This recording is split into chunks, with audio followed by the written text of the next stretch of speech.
Aláròyé máa wí o.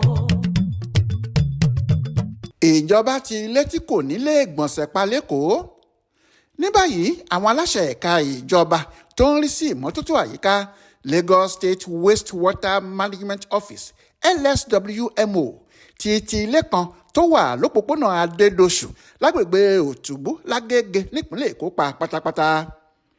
Ẹ̀sùn tí wọ́n fi kan àwọn aráalé náà ni pé wọn kò ní ojúlówó ilé ìgbọ̀nsẹ̀ tí wọ́n ń ṣe ìgbọ̀nsẹ̀ sí àti pé ó ṣeé ṣe kí ìgbọ̀nsẹ̀ tí wọ́n ń ṣe káàkiri agbègbè náà ṣokùnfà àjàkálẹ̀ àrùn onígbá méjì láàrin ìlú.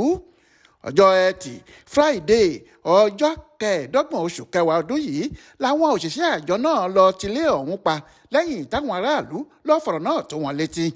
Aláròyé gbọ́ pé ojúlé ilé oníyàrá 10 nílé ọ̀hún táwọn èèyàn sì ń gbé inú rẹ̀. Ilé ìgbọ̀nsẹ̀ kan ṣoṣo tí wọ́n ní kò bójúmu rárá. Ó jọ pé níta gbangba ni wọ́n ń ṣe ìgbọ̀nsẹ̀ wọn sí. Nígbà tó òórùn ọ̀hún pọ̀ jù làwọn ará àdúgbò lọ fọ̀rọ̀ wọn sun àwọn aláṣẹ ìjọba ìpínlẹ̀ Èkó. Ọ̀gá àgbà àjọ LSWMO onímọ̀ ẹ̀rọ Adéfẹ́mi Afọlábí tó fìdí ìṣẹ̀lẹ̀ ọ̀hún múlẹ̀ fáwọn oníròyìn lọ́jọ́ Ẹtì Friday ọjọ́ 25 oṣù kẹwàá yìí sọ pé ojúṣe àjọ náà ni láti tẹ́tí sí igbe àwọn aráàlú nígbà gbogbo pàápàá jùlọ nípa ọ̀rọ̀ ìmọ́tótó àyíká ní ìpínlẹ̀ Èkó.